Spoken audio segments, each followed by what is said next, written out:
নমস্কার। যথাযোগ্য স্থানে যথাযোগ্য সম্মান জানিয়ে আমি মৈত্রী যাদব উলুবেড়িয়া পৌরসভার অন্তর্গত বাউরিয়া উচ্চ বালিকা বিদ্যালয়ের পক্ষ থেকে এই সেমিনারে অংশগ্রহণ করতে পেরে নিজেকে ধন্য মনে করছি। এখন আমি আলোচ্য বিষয়বস্তুতে প্রবেশের চেষ্টা করি। আজকে আলোচনার জন্য খুবই সময়োপযোগী বিষয় নির্ধারিত হয়েছে, the artificial intelligence potential and concern, অর্থাৎ কৃত্রিম বুদ্ধিমত্তার আশা এবং আশঙ্কা। সময় বাঁধানো সর্বপরিসরে উভয় দিকে যথাসম্ভব আলোকপাত করার চেষ্টা করছি। কৃত্রিম বুদ্ধিমত্তা কি? যে উন্নত প্রযুক্তিতে কম্পিউটার সমূহ নিজস্ব কল্পনা, যুক্তি এবং সাধারণ জ্ঞান প্রয়োগ করে বিভিন্ন সমস্যা সমাধানের সক্ষমতা পায় তাকে আর্টিফিশিয়াল ইন্টেলিজেন্স বা কৃত্রিম বুদ্ধিমত্তা বলে অভিহিত করা হয়।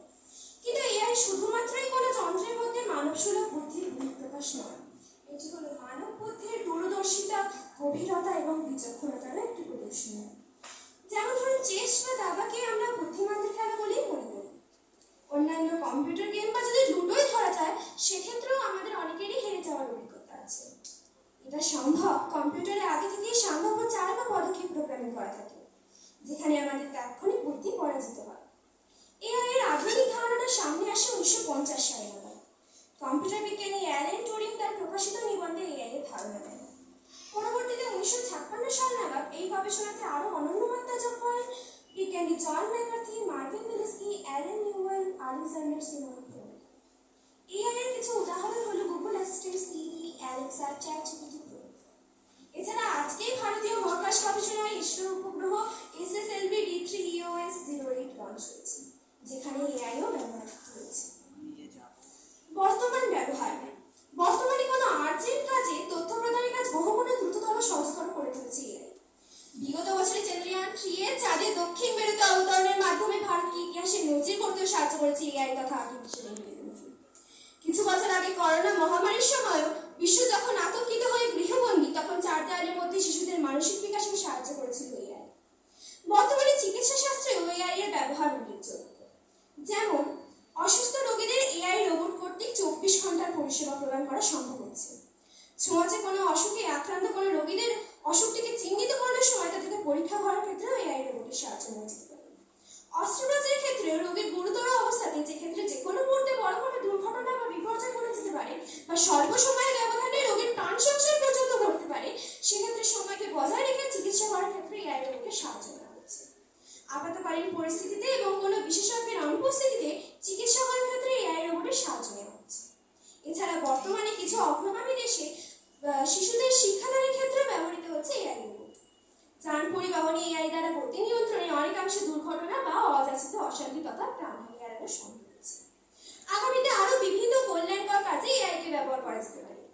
যেমন, কোথাও অকস্মাৎ অগ্নিসংযোগ ঘটলে দ্রুত উদ্ধার করে প্রাণহানি কমাতে, খনিতে বা সুড়ঙ্গে খনন কার্যের সময় কখনো শ্রমিকরা আটকা পড়ে গেলে বা সরাসরি খনন কার্যে বিপজ্জনক স্থানে অনুসন্ধানে, বন্যাপ্রবণ অঞ্চলে কোথাও ধস নামলে অর্থাৎ বিপর্যয় নিয়ন্ত্রণে, পরিবেশ রক্ষায় ও দূষণ নিয়ন্ত্রণে, বিশ্ব উষ্ণায়ন নিয়ন্ত্রণে, অচিরাচরিত শক্তির উৎস সন্ধানে এআই রোবটের সাহায্য নেওয়া যেতে পারে।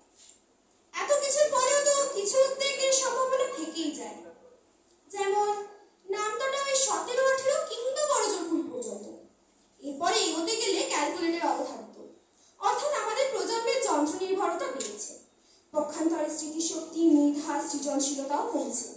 পাঠ্যপুস্তক ছাড়া অন্য বই পড়ার অভ্যাস কমেছে। প্রিন্ট মিডিয়া বা ছাপার অক্ষর থেকে বেরিয়ে এসে ইলেকট্রনিক মিডিয়ার অডিও ভিজুয়াল বা দৃশ্য শ্রাব্য মাধ্যমে সাবলীল হয়ে উঠেছি আমরা, অর্থাৎ কল্পনা শক্তি ও ধৈর্য কমেছে। শঙ্কা হয়, মানব সভ্যতার মধ্যে বিভাজিত হবে না তো? অগ্রণীরা, মেধার বাহকরা অধিকতর মেধার অধিকারী হয়ে সভ্যতার শাসক হয়ে উঠবে, অপরদিকে একটু পিছিয়ে থাকারা অধিকতর পিছিয়ে পড়বে। আর্থ সামাজিক ব্যবস্থার বৈষম্যজনিত অচল অবস্থা তৈরি হবে, কর্মহীন হবে মানুষ, দারিদ্রতা বাড়বে, ন্যায় নীতি নিয়ন্ত্রক হয়ে উঠবে এআই। বহু ক্ষেত্রে দেখা যায় যে পড়ুয়ারা তাদের হোমওয়ার্ক করতে কিংবা গণিতের কোনো কঠিন সমস্যার সমাধান করতে নিজস্ব বুদ্ধি কাজে না লাগিয়ে ব্যবহার করছে অ্যালেক্সা কিংবা সিরি।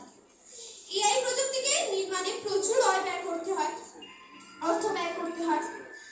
প্রযুক্তির বিকাশের সঙ্গে সঙ্গে বাড়বে ইলেকট্রনিক্স বর্জ্য, যা সেই অর্থে ধ্বংস করা সম্ভব না। অসাধু উদ্দেশ্যে এই প্রযুক্তিকে ব্যবহার করলে ক্ষতিকারক হয়ে উঠতে পারে এআই। এটা মেশিন লার্নিং এর মাধ্যমে গৃহীত তথ্য ব্যতীত নিজস্বভাবে অন্য কোনো আউটপুট দিতেও অক্ষম।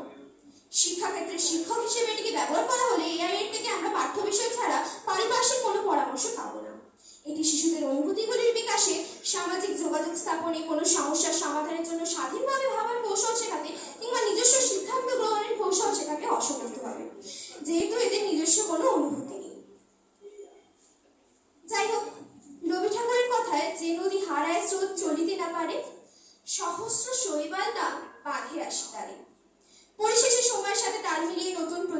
গ্রহণ করাটাই কাম্য।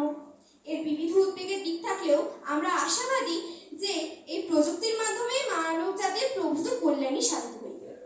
এআই এর আগামী দিনে উন্নততর সংস্করণের জন্য রইল অগ্রিম শুভেচ্ছা। চড়ই বেগুন। আমি আমার মতো উপস্থাপনের চেষ্টা করছি। কোনো মতাদর্শকে অসাবধানতা বশত আঘাত করে থাকলে আমি ক্ষমা প্রার্থী। ধন্যবাদ। নমস্কার।